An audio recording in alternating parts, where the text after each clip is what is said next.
back? Are you gonna tell me where you went? All the messages I sent with no reply. It's like that. You're just gonna walk into my room. I hate how you assume I'll take the pleasure and the pain, the sorrows in your brain, 'cause I know you're on the run. Bonjour et bienvenue dans Passer à l'acte, le MAG. Aujourd'hui, je suis en plein centre-ville de Grenoble et plus particulièrement dans le quartier très urbain de la caserne de Bonne.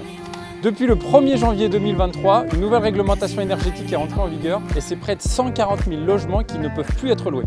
Alors pour faire le point sur tout ça, j'ai rendez-vous avec maître Aurélie Bouvier, qui est notaire pas très loin d'ici, et on va faire le point sur toute cette histoire. Allez, suivez-moi, c'est parti. There will always be a place for you by my side, day or night. You know that it's killing me. Bonjour Aurélie. Bonjour Alexandre. Je suis ravi de te retrouver. Bienvenue à nouveau. Et là, on est vraiment dans un quartier très urbain, c'est ce que je disais, mais on a l'impression quand même qu'on est en pleine nature, quoi. C'est un petit peu le poumon de Grenoble, effectivement, le quartier de la caserne de Bonne, qui symbolise le renouveau énergétique que la ville a entrepris depuis plusieurs années maintenant. Tu me fais visiter un petit peu le jardin ? Allez, avec plaisir. Allez, tu me c'est parti. Alors là, on est vraiment dans un tout nouveau quartier. Et c'est vrai que par rapport à ce qui est arrivé donc, sur le début de l'année avec la nouvelle réglementation énergétique, il y a le DPE, il y a l'audit énergétique, il y a aussi le carnet sur le logement. Tout à fait. Tout ça, ça a changé, j'imagine, complètement la donne au niveau des locations. Et qu'est-ce qui a véritablement changé finalement ? Depuis le début de l'année, tous les logements qui sont classés G au niveau de leur DPE et qui consomment plus de 450 kW par mètre carré et par an ne peuvent plus être loués, sauf à faire des travaux de rénovation énergétique. Et la loi est venue mettre en place un calendrier qui va interdire à la location à partir de 2025 tous les logements en classe G, 2028 tous les logements en classe F et 2034 tous les logements en classe E. Donc il y a effectivement une grande partie du parc immobilier, notamment de notre ville, qui va sortir du marché de la location, sauf si les propriétaires font des travaux qui visent à améliorer la performance énergétique du logement. Oui, il y a toujours une solution finalement.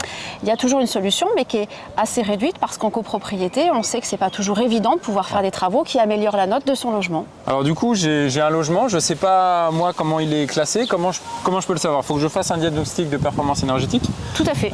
Et du coup, comment ça se passe, ce diagnostic du coup ? Bien, tu contactes un diagnostiqueur qui va établir ce fameux DPE après avoir visité ton logement.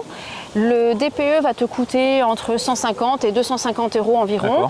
Et le DPE va permettre de connaître le classement de ton logement. A pour les super bien classés et ça va jusqu'à G pour les très mauvais élèves, ce qu'on appelle les passoires énergétiques. Ok. Alors une fois que j'ai ce DPE là, après je sais du coup si j'ai encore la possibilité de le louer ou pas. Absolument. Et si j'ai pas la possibilité de le louer, du coup j'entame des travaux. Tu dois entamer des travaux. Pour le faire passer sur une catégorie supérieure. Exactement. Donc là du coup on a bien cerné le DPE et du coup l'audit énergétique c'est quelque chose qui vient en plus dans le cadre de la vente ou de la location d'une maison, c'est ça ? Dans le cadre de la vente uniquement. L'audit énergétique, c'est depuis le 1er avril de cette année. Dès que tu vends une maison qui est classée F ou G, tu as l'obligation de fournir en plus du DPE un audit énergétique. D'accord.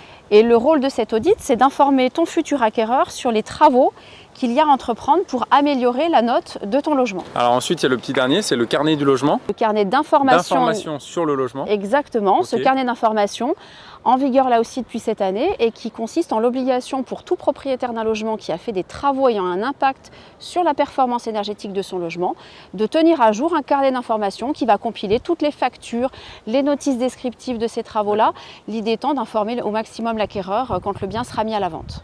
Ok, donc là, maintenant, quand j'achète un bien, je sais pertinemment ce que j'achète. Absolument.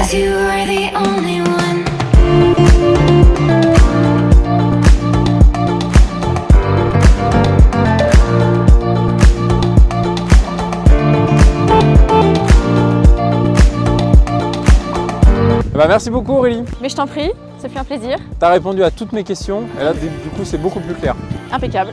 Merci, à très bientôt. À très bientôt. Quant à nous, on se dit à bientôt aussi pour un nouvel épisode de Passer à l'acte, le MAG. Et en attendant, vous pouvez déjà retrouver pas mal d'informations sur passeralacte.com, le site. À très bientôt. Ciao.